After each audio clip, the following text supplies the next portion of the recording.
The desert holds its breath before dawn. Out on the endless plain, silence feels alive. Heavy, waiting. Beneath this sky, older than all memory, lines of symmetry carve themselves into the Earth's face, perfect rings spiraling outward like a pulse caught in stone. Amina El-Fadil feels the pull of something vast and wordless, something that has been waiting for hands and eyes to remember it. To the world, it is geology. To her, it feels like recognition. Somewhere, far beneath her boots, the past begins to stir, whispering through sand and time. What if the city the ancients mourned as lost never sank beneath the sea, but sleeps beneath her feet, dreaming in dust? By dawn, the air feels charged, alive with memory. The uncovered fragment lies at the camp's center, still dusted with sand, but unmistakably deliberate, carved by hand, not by wind. Amina traces the rings with care, feeling the rhythm of intention in their curve. Lucas insists it must be erosion, yet doubt bleeds into his tone. Tarek stands silently, his gaze distant, the stories of his ancestors whispering in his mind. Somewhere beyond the dunes, thunder murmurs faintly, not from the sky but from the earth. The excavation deepens. Layers of sand peel away like pages, revealing the strange sea that once ruled here.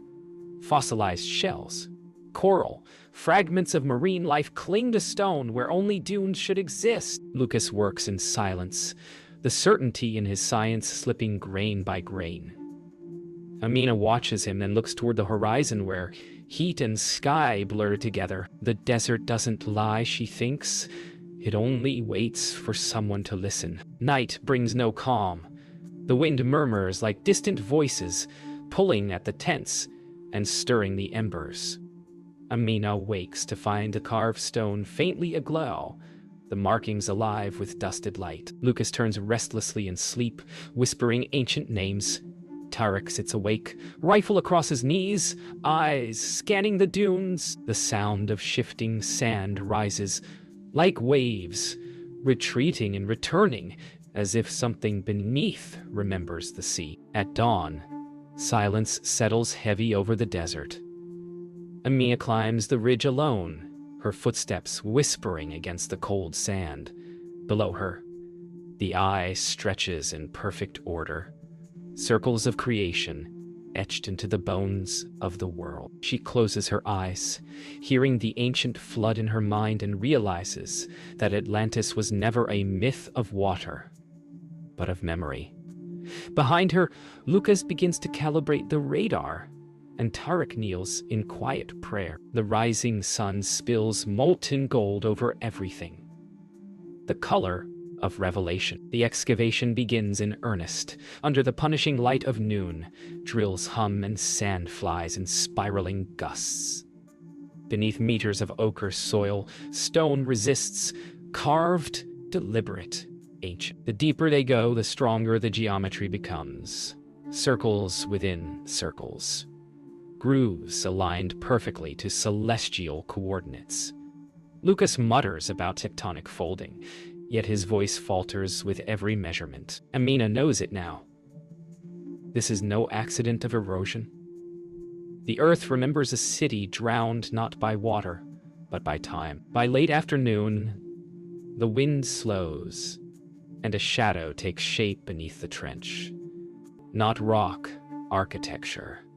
Smooth pillars, their alignment perfect. Their surfaces marked by swirling glyphs that seem to defy all known language. Lucas stares at them, breath shallow. Amina feels the weight of something impossible pressing on her ribs.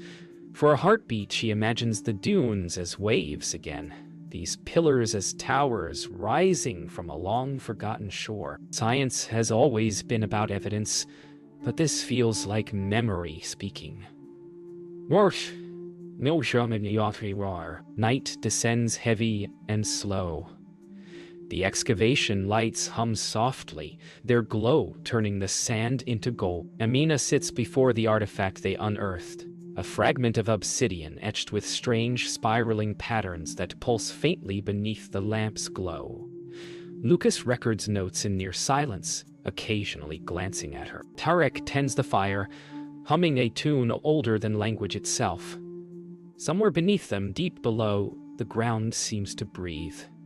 A faint vibration, steady as a heartbeat. At dawn, the first radar scans come back. Beneath the richest surface lies a grid, perfect and symmetrical, stretching for kilometers. Foundations, corridors, chambers buried in sandstone. Lucas' voice trembles as he reads the depth markers aloud. Amina feels her throat tighten. Every number, every contour confirms the impossible. This is not myth. This is architecture. As the desert wind rises again, it carries not sand, but the faint scent of salt, like the ghost of an ocean returned. That evening, Amina sits alone at the ridge, the horizon burning red. The desert hums softly, a resonance felt more than heard. Behind her, Lucas packs away instruments in methodical silence, his scientific certainty reduced to fragments.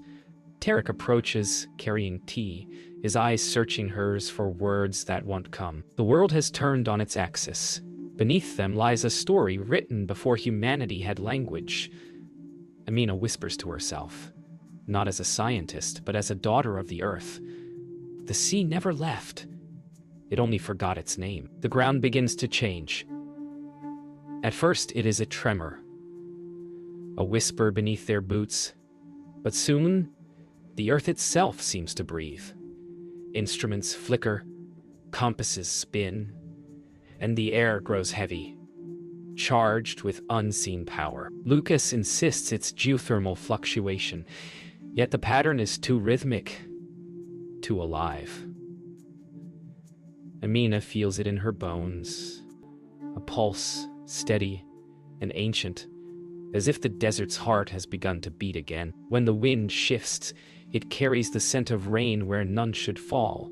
The Sahara is stirring, and something beneath it remembers its name. By afternoon, the tremors intensify.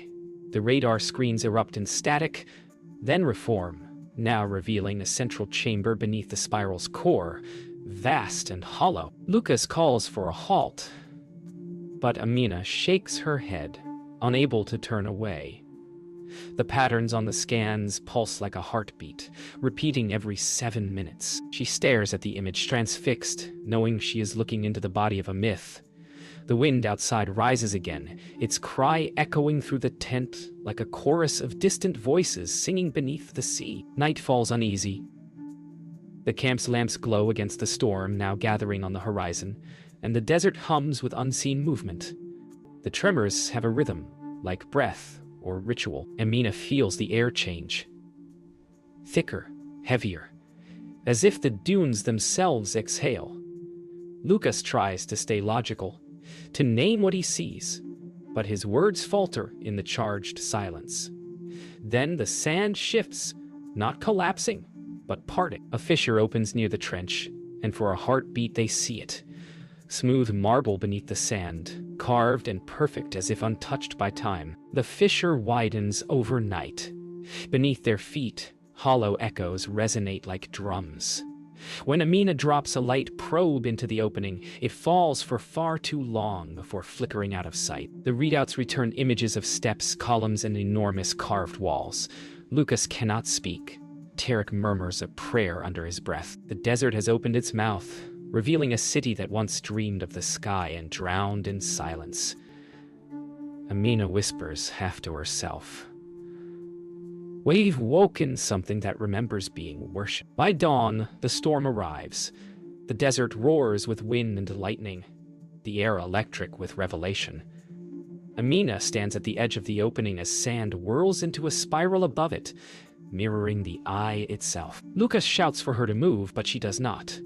The sound coming from the fissure is not mere wind, it's music, deep and harmonic, resonating through stone and bone alike. Tarek grips her shoulder, pulling her back as the ground trembles violently. The desert is no longer silent. Something beneath has begun to awaken. When the storm finally dies, the desert lies remade. The fissure yawns open, wide enough for descent, its edges lined with carved stone, now free of sand. Amina stands at the threshold of history, light trembling in her hand. Lucas protests. The structure could collapse, but the voice of discovery is louder than fear. They anchor ropes, the wind carrying whispers through the hollow below. As Amina lowers herself into the darkness, she feels the air cool, the scent of stone and ocean mingling. Each step downward feels like falling through time. The descent stretches into eternity. The rope creaks.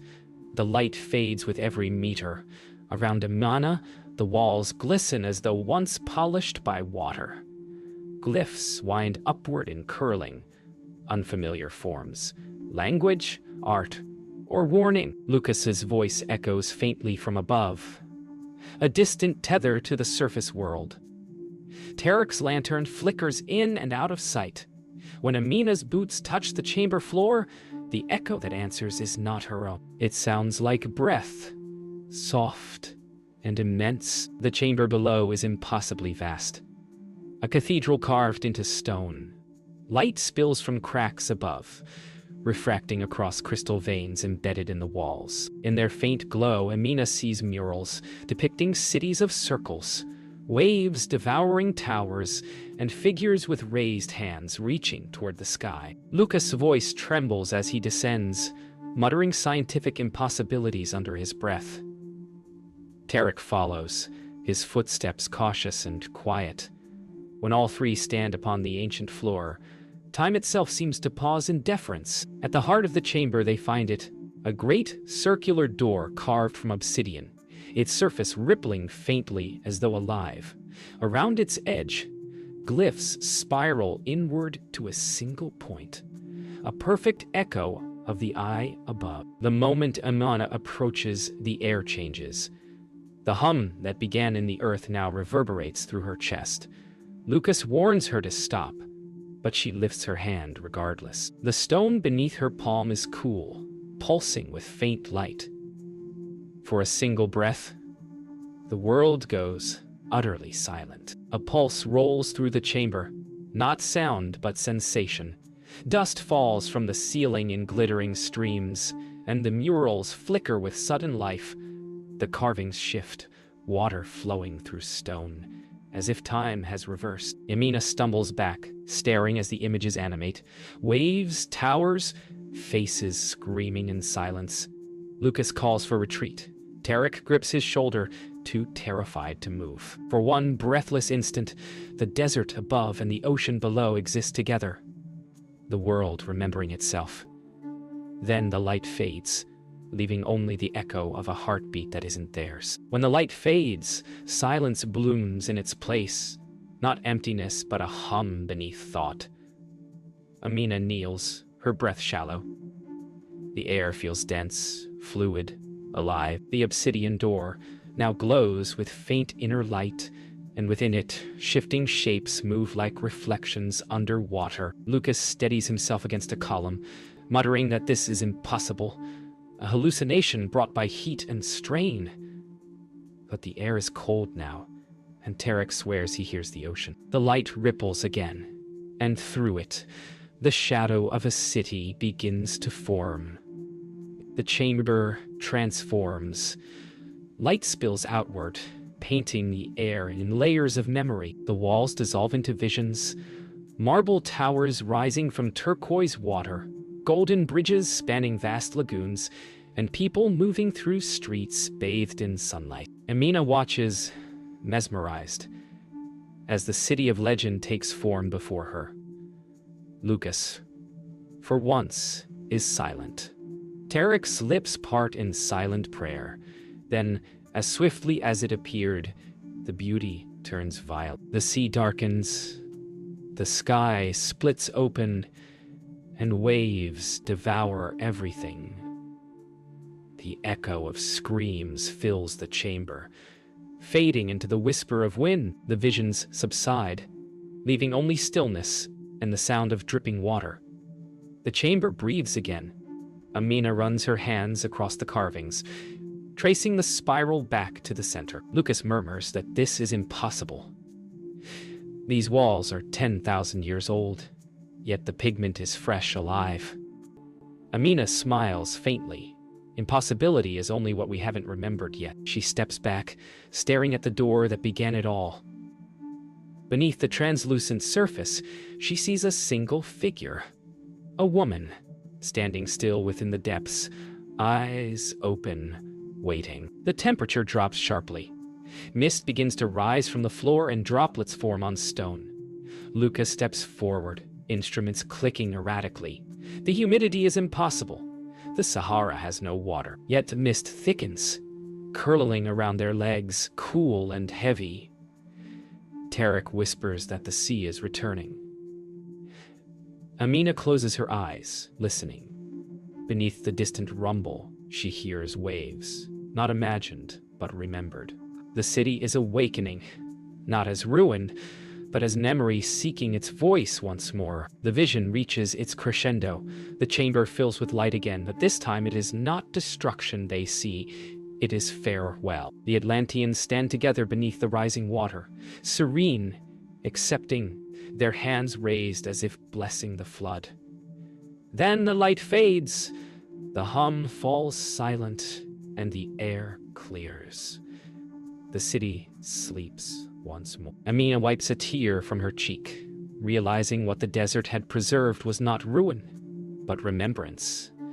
The memory of a people who refused to be forgotten. In that stillness she whispers, "The sea remembers every name it ever carried." The silence breaks with a low groan from the earth. The chamber trembles. Dust rains from the ceiling like the last breath of time. Lucas shouts readings, instruments spiking into chaos, but Amina is still staring at the obsidian wall, now dark, lifeless, its glow gone as if a heart has stopped. The hum beneath their feet turns violent, rhythmic, alive again, but angry. Tarek grips a rope, eyes darting upward. The desert above is shifting, answering what they have awakened. History, it seems, does not like to be disturbed. The fissure above widens with a thunderous crack. Shafts of sunlight pierce through the roof like blades. Amina grabs Lucas's arm, pulling him toward the ascent line. He resists, clutching his field journal, the proof of everything. Tarek shouts over the roar, his voice nearly lost. They have minutes, maybe less. As the walls groan, the desert reclaims its secret, the past collapsing inward. Amina looks back once more at the obsidian door, now pulsing faintly, as if aware. Then the first stone falls. They climb. Every pull of the rope feels like an eternity. Stones tumble beside them, ropes sway, and the air fills with grit so thick it blinds. Lucas gasps, the journal nearly slipping from his hand. Tarek moves like a phantom below, guiding the others upward. The sound of the collapsing chamber is deafening, the voice of the earth closing its wound. Amina looks down once, seeing the last of the blue glow flicker and vanish. Atlantis exhales, and the desert begins to bury it again. They emerge into chaos. The desert above is alive, dunes collapsing, air thick with sand, the sky bruised and roaring. The storm that birthed the discovery now rises to erase it. Amina and Tarek drag Lucas to higher ground as the fissure closes in a shuddering collapse. The wind screams like memory itself being torn apart. Amina turns toward the spiral horizon, once glowing, now blurred by dust. In that blindness she sees it again. The shape of the city, not lost, but resting, waiting. By twilight, the storm is spent. Silence returns, vast and unbroken. The fissure is gone, sealed by sand, as if it never existed. Their instruments are buried, their findings half lost, the data corrupted beyond use. Lucas stares at the horizon, hollow-eyed. Tarek whispers an old Bedouin prayer to the wind. Amina kneels, pressing her palm into the cooling sand. Beneath it, she can still feel the faint rhythm, the heartbeat that never ceased. History buries itself, she thinks, only to be found again by those who still believe. Days pass before the wind stills again. The desert stands pristine as though nothing ever broke its surface. Amina, Lucas, and Tarek wander among the smooth dunes, silent, hollow, their thoughts buried deeper than the city itself. The instruments are gone, the recordings erased, yet the truth lingers in their eyes. Something vast, ancient, undeniable. Amina lifts her gaze to the horizon. She no longer seeks proof. She has found belonging. A place between history and myth, where knowledge becomes faith. At the camp, what remains is memory. Scattered notes, weathered maps, fragments of broken tools. Lucas sits among them, lost in silence. Amina records her final log, not as data, but as testimony. She speaks softly of discovery, of reverence, of how the earth remembers even when humans forget. The camera lingers on her voice as it carries through the wind, her words fading into the rhythm of shifting sands. Atlantis, she says, was never lost. It simply became the world that followed. That night, the wind rises again. Soft this time, almost tender. The dunes whisper like waves beneath moonlight. Amina cannot sleep. She steps outside and listens. In the hush, she hears it again. The low hum beneath the sand. Steady and patient. It is not warning, but memory. Lucas joins her silently, standing beside her without words. Tarek kneels nearby, whispering to the stars. The three of them stand at the edge of eternity, bound by what they have seen and by what they can never prove. Morning returns with stillness and clarity. Amina packs the final crate, leaving behind the broken tools and buried camp. Lucas seals his journal without a word. Tarek mounts the lead camel, watching the wind erase their footprints even as they form. As they depart, Amina looks back once, and for a fleeting instant, she sees it. A shimmer in the sand. Faint concentric ripples catching the dawn light, like the eye of something vast watching in silence. She smiles. Some truths need no witnesses. Far above, the satellite cameras scan the Sahara once more. The rich structure glows beneath the morning sun, perfect and eternal. To the world, it remains geology. To those who walked its depths, it is something more. Amina's voice echoes faintly in narration, not as explanation but as benediction. The earth remembers. The water remembers. We too are only stories waiting to be rediscovered. The camera pulls back, the spiral shrinking into infinity, the whisper of the sea lingering over the desert's breath.